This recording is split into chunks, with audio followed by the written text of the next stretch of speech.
Alright, so today, got the intake clamped to a table, soaked for a while. I don't think I got my detergent mix 100% right, but soaked for a bit.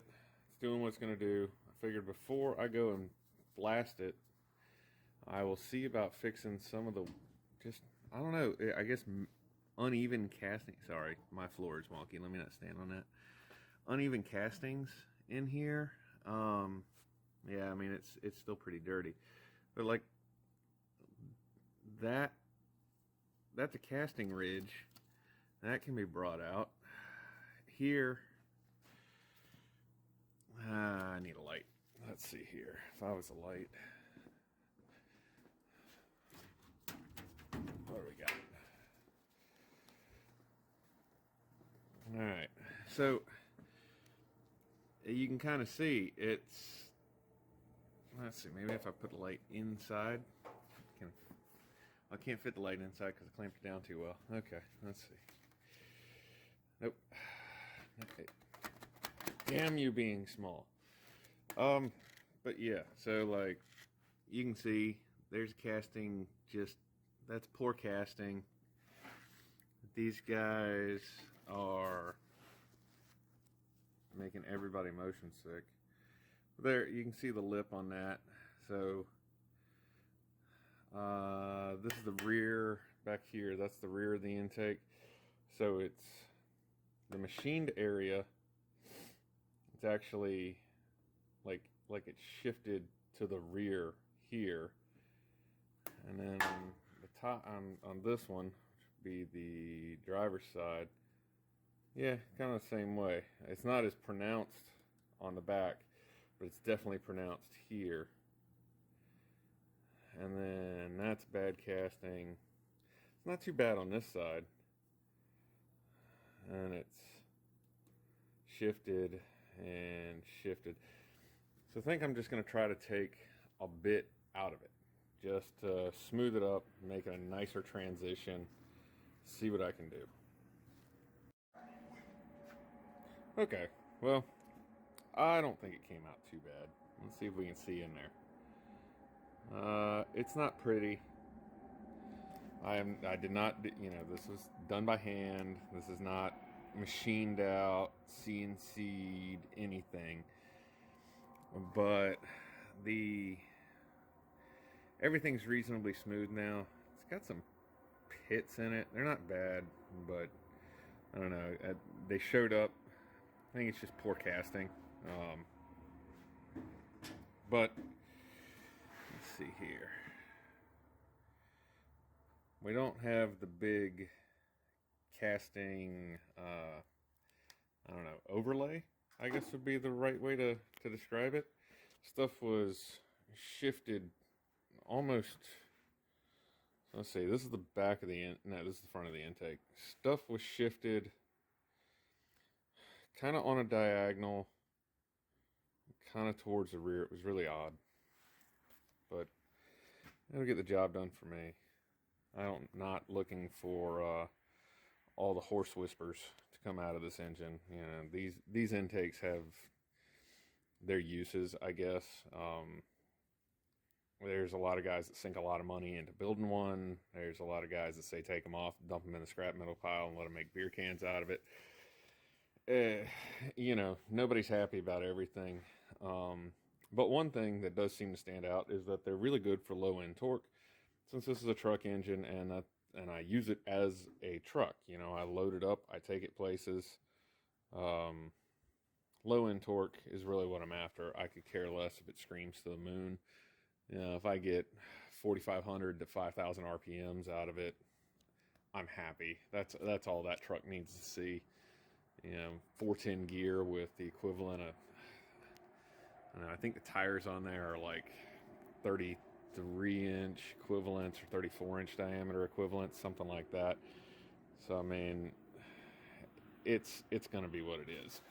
But the inside, so this thing's soaked in a solvent tank. Yeah, it's still pretty in there. This thing's soaked in a solvent tank for like 4 days, and it is still just goop-tastic inside of here. I don't know what I'm going to do. I'm going to try to I changed my solvent ratio. I went just ridiculously strong. Yeah, it's a water-based solvent. I know everybody hates them. You know what? I agree. In a shop, I love a chemical salt. At home, not so much. I would rather have some type of water-based, you know, biodegradable. Well, not necessarily biodegradable, but you know, I like some of the citrus ones. Simple Green works really well. This just needs. I think that plenum had been plenum gasket plate, whatever it's called on the bottom. I think that had been broken for a really long time, and it just has been sucking up crankcase oil for, you know, probably the last 50-60,000 miles, and it just is nasty. So hopefully some deep cleaning will definitely work, and I'll be able to get it, you know, just better looking, because I don't want to put all that goop back in a well, not a brand new engine, but you know, I don't want to put all that goop in an engine that's just been refreshed. That would really suck. Well, I got done media blasting the intake. It isn't quite as clean as I wanted it to be, but with the limited stuff that I have, this is as clean as it's going to get. And it's not the worst as far as dirt and deposits left. It's definitely not the worst I've ever had to put back on a vehicle. Like I said, I worked fleet for years, and man, we should have had a lot better tools than what we did, given the facility that I worked at and the money that was involved. But you know, no hot tanks, no adequate parts washers and things. I mean, literally, I had a supervisor my first couple of years have me fill up a 5-gallon bucket, stick the intake in a 5-gallon bucket, and fill it up with cans of carburetor cleaner. Just stand there and spray until I got enough carburetor cleaner in a 5-gallon bucket that the intake could soak. So yeah, that's the kind of stuff we were working with. But honestly, it's not bad. The flaking did come off, which is good. No holes. That was really what I was worried about. When they start powdering up like that, it's real easy to find weak spots and punch holes in it. But didn't get that. This one's a new enough kegger that it never had the big divider plate, so I didn't have to take that out. I didn't cut the runners or anything like that. It's the only thing that I ended up doing was just fixing some casting issues up here in these bores. They just say it was like it was a 2-piece setup. They were just cattywampus by about 1/16 to 1/8 of an inch. But I'm gonna let this dry because I've been hosing it off after I blasted it. I've been hosing it out with carburetor cleaner and brake clean. So I'm gonna let it fully dry, and then it'll get probably one last cleanup and some paint. But yeah, it did clean up nice, and well, nice enough anyway. So no new intake. Oh well, have to make do best can with what we got. I broke out the media blaster. I used baking soda. I didn't check to see what the grit was. I've only ever seen it come in fine and medium, and being that I have 2 5-gallon buckets of fine sitting around and only 1 5-gallon bucket of medium, I'm going to guess it's medium. I say a lot. I think it did a pretty good job. This soaked for a few days, rinsed it out. I went ahead and blasted it today. I need to chase the threads down still. It's got like RTV and stuff stuck in it. But all the big chunks of grease are off of it. And up here, may not be able to tell, it's still a little scaly looking. But it's not flaking off when I run my hands against it. Before it was powdering up on me. So I got that taken care of, which is good. It's always nice to feel a little bit of accomplishment. I got some of the little brackets taken care of. This guy is the ignition coil bracket, and I should have marked it out better than what I did. You can see from the backside, it had a bolt broke off in it from years ago. But I got around just drilling it out. I stuck it in my drill press and got it lined up, just eyeballed as best I could. Like I say, obviously, I did not center it as well as needed, because you can see there's still some remnant in there. But it was so trapped in place that it pretty much just become one with the steel, and so it drilled out nicely. It took the tap nicely. It holds bolt nicely. It's only a 6mm by 1 bolt. It's not exactly, holding the most torque load in the universe. I took these guys out of the washer, and I did over concentrate, I guess, based on what the manufacturer says the concentration level should be for the solvent to water ratio. I pretty much quadrupled it, and came out pretty well. These are not too bad. These actually cleaned up a lot better than the first round of stuff that went through there.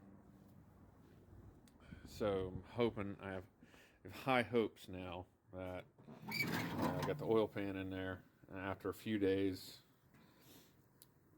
I will be hoping that after a few days of soaking in there, it'll actually come out and be pretty good. So the intake's not perfect, but get the job done, and it doesn't have the weird offset that it was having. I still don't understand how they screwed up the casting that bad. I get it's 2001. They were giving up at that point. It was whatever junk rolled off the assembly line. But good Lord, that was terrible. Pistons, all that fancy stuff. Just got my Summit order in, so we got cam bearings, rod bearings, main bearings, and ring set, which is good. I got some stainless steel line because I need to redo the vacuum lines to the CAD system. This is right now like $600 just for the CAD delete axles, not counting the 35 spline center section that it needs to have to match the 35 spline axles they sell for it. That's just it's not happening right now. Really didn't want to have to get involved in this engine. I wanted to be building a cool project, regardless of what it is, and regardless of whether the internet thinks it's cool. I wanted something that I think is cool. That's not happening. So yeah, you can see my lovely garage. I opened the door. Every leaf in the tri-state area has rolled in.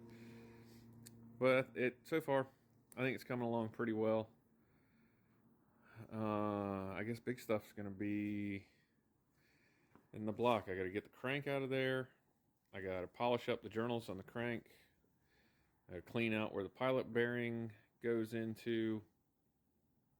I need to hone the cylinders. I'm still waiting on a new hone come in.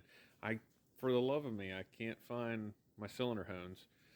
I must have gotten rid of them when I wasn't doing engine work. But found a nice little kit.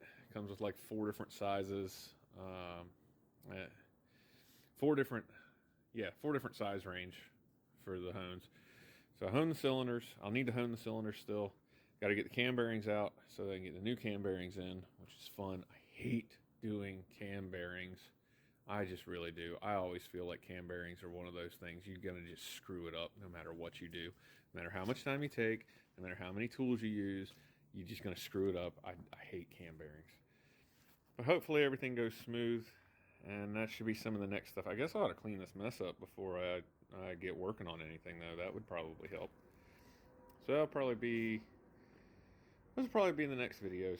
It will be me putting the engine back together, at least as far as the rotating assembly and stuff. Oh, and I got to change the valves. Not the valves. I got to change the valve springs in the heads. Hughes cam kit comes with spring tops, new springs, new keepers, and I know Hughes uses EQ heads as a base. Yeah, I'm pretty sure everybody with iron heads uses the EQ head as a base because the Mopar, they use the Mopar head as a base, the Mopar performance head, from what I've read. And since Mopar Performance doesn't make the head anymore, EQ still does. I guess it's the Iron Ram head, whatever. But I do need to change the valve springs because even though those are new heads with new valve springs, I'm going to use the valve springs supplied with the camshaft like a smart individual would, because those guys have put more time and effort into figuring out what works together than I have. So yeah, we're trucking along pretty well. What's this, February? I'm hoping before July. Before July, we should have all these pieces back together, and in that, and then that, in that, and then that. Hopefully, not taking up residence right there. All right, everybody have fun.